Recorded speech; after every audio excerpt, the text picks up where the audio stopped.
While the war raged in Vietnam, back home, these became all the rage. Metal bracelets sold by the millions, each bearing the name of a soldier who was either still a prisoner in Vietnam or missing in action. The idea was to wear the bracelet and only take it off when your vet came home. The bracelets were especially popular with kids, like this 12-year-old girl from Fremont, California, who got a bracelet in her Christmas stocking in 1972. Do you remember getting it? Yeah, I was real excited. I put it on right away. I read the little piece of paper that came with it, and just thought I'm going to keep it on until it comes home. Kathy Strong, now 50, still remembers the name, too. James Moreland. Moreland was a Green Beret who'd been stationed in Long Vey. North Vietnamese troops attacked the outpost of Long Vey. He went missing in the winter of '68 after the enemy overtook his position. At the time, no one knew much more than that, so Kathy remained optimistic. Well, they showed footage back in the day of the soldiers coming off the planes, and I always thought, wherever he's flying into, I'm going to be there, and I'm going to give him my bracelet and have him put it on his arm, and that's how I always pictured it. But that wasn't meant to be.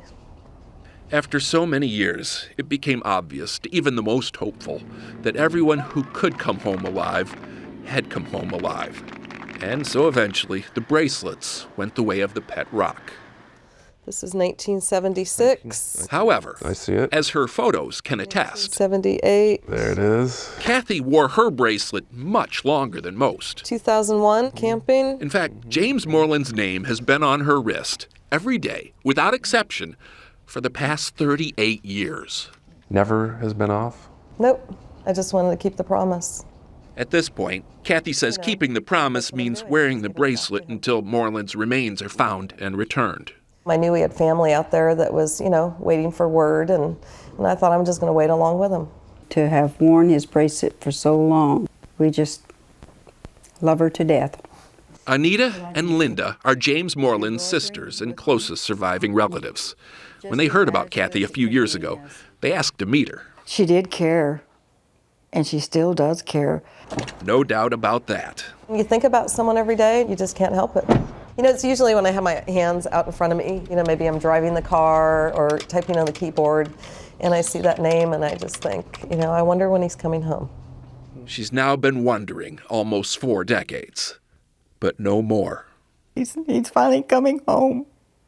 In January, James Moreland's sisters got word that their brother's remains had been found and identified.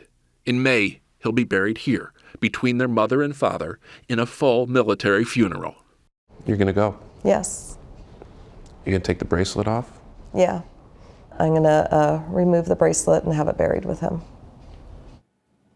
The family has invited me to attend that service so I can bring it to you, which I thought was quite an honor. Oh, yeah, absolutely. I remember when those were really popular when I was in junior high, but she took it very seriously, and it's really so did. touching. She never took it off, Steve, ever? Never. She even had to have surgery on her wrist once, and she waited till she could find a doctor who would do the surgery and let her keep the bracelet on. Wow, that's a really moving story. Thank you so much, Steve.